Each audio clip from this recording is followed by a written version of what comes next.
Frères et sœurs, nous sommes dans le cimetière du monastère de Cimiez. Nous ne risquons pas de contamination, mais il y a la présence ici de nos frères et sœurs qui nous ont quittés, qui sont déjà près du Seigneur. C'est l'occasion pour méditer ensemble sur les lectures de ce dimanche. Seigneur, si tu avais été là, mon frère ne serait pas mort. C'est le cri de révolte, ce cri que Marthe adresse à Jésus. Notre Dieu, c'est quelqu'un vers qui nous pouvons crier notre souffrance. Il n'est pas un Dieu lointain auquel on devrait cacher peut-être nos secrets plus profonds pour éviter peut-être des punitions. Nous pouvons toujours lui dire les peurs et les interrogations qui nous tracassent. Quand quelque chose va mal, nous pouvons toujours nous adresser à lui.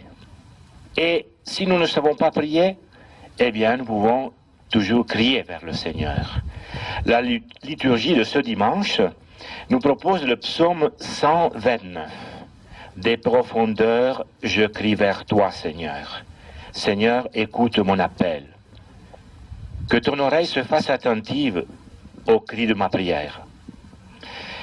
Dans l'Évangile, nous voyons donc Marthe et Marie reprocher à Jésus de ne pas avoir été là pour empêcher la mort de leur frère Lazare.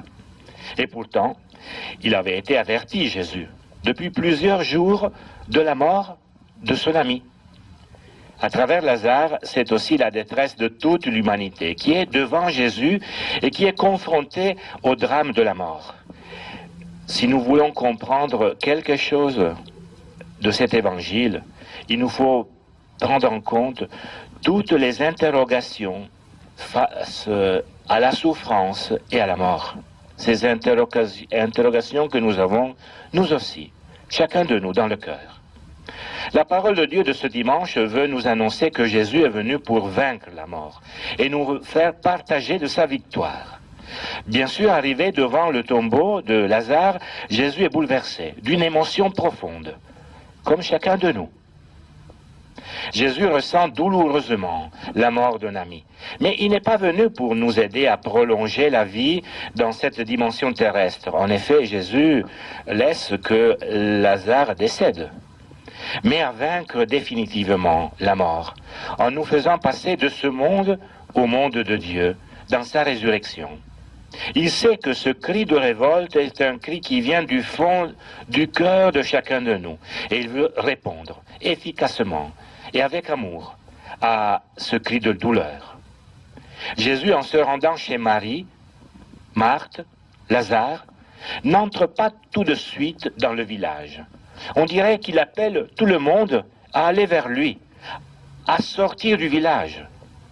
Marthe, ensuite Marie de Béthanie, sont appelés à sortir de ce lieu de douleur, de pleurs, où la mort règne, pour aller vers la source de la vie, vers Jésus.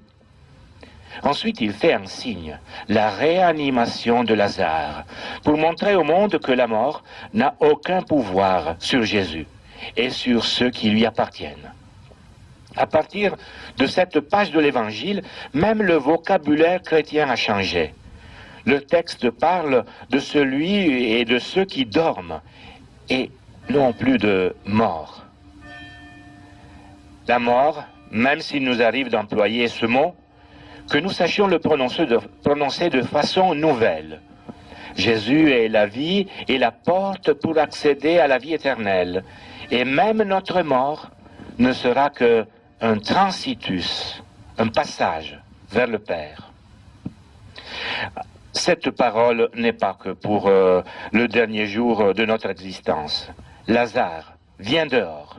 Aujourd'hui, Jésus appelle chacun de nous et il nous adresse ce mot. Viens dehors, cette phrase, cet appel. Viens dehors. Il nous appelle tous par notre prénom. Viens dehors. Le Seigneur est là. Il veut nous remettre debout chaque jour. Il vient faire sauter toutes nos bandelettes, celles de la peur, du désespoir, de la discorde. C'est un Dieu libérateur. Avec lui, nous sommes entrés dans le temps de la résurrection. Seigneur, tu ne laisses pas mourir en nous la vie que tu nous offres. Ô Père, à l'appel de ton Fils, fais-nous sortir des tombeaux. Toi, le Dieu des vivants. Bon dimanche à tous.